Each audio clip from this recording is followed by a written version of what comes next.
Here is not a decision that was made by us. The report, hindi po namin decision. Opo.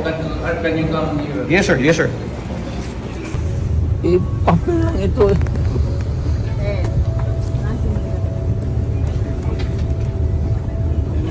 You better go back to them and have the legal... Wala, for what?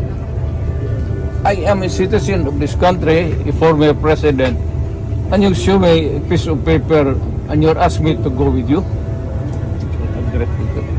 Abogado ka? Hindi po. Ano? Ay, tawagan mo yung abogado mo. Tol, si Alex.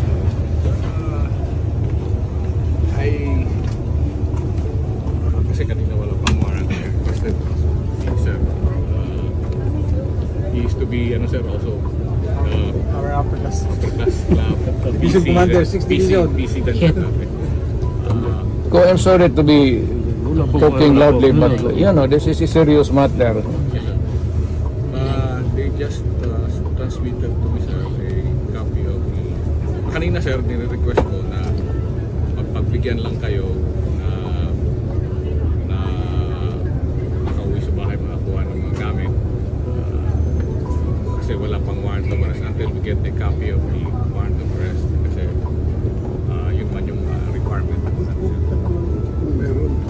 That is the only They're saying, but legal they thing. now, sir, Yan ang mangyayari dyan. I-live mo yun na.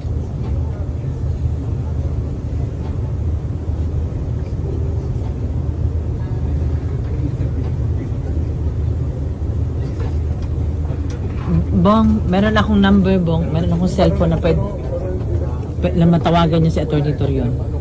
Sige na, puro abogado ito dito. Hindi daw siya makakonect eh. Parang Ay. ang ating cellphone. Magmagmuna. At this point, I do not need him. Before you deprive a person, even for a minute, you must have a legal basis.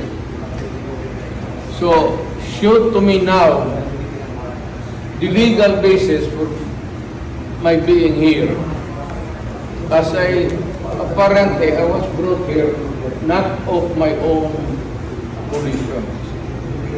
It's somebody else's. Kung hindi ibang tao, ikaw siguro, because this is your structure. So you have to answer now for the deprivation of liberty. Mr. President. Pantingan sir. Yes, sir. I understand, Mr. President. The decision to bring you here is not a decision that was made by us. The report, hindi po namin decision. Opo. Can you come here? Yes, sir. Yes, sir.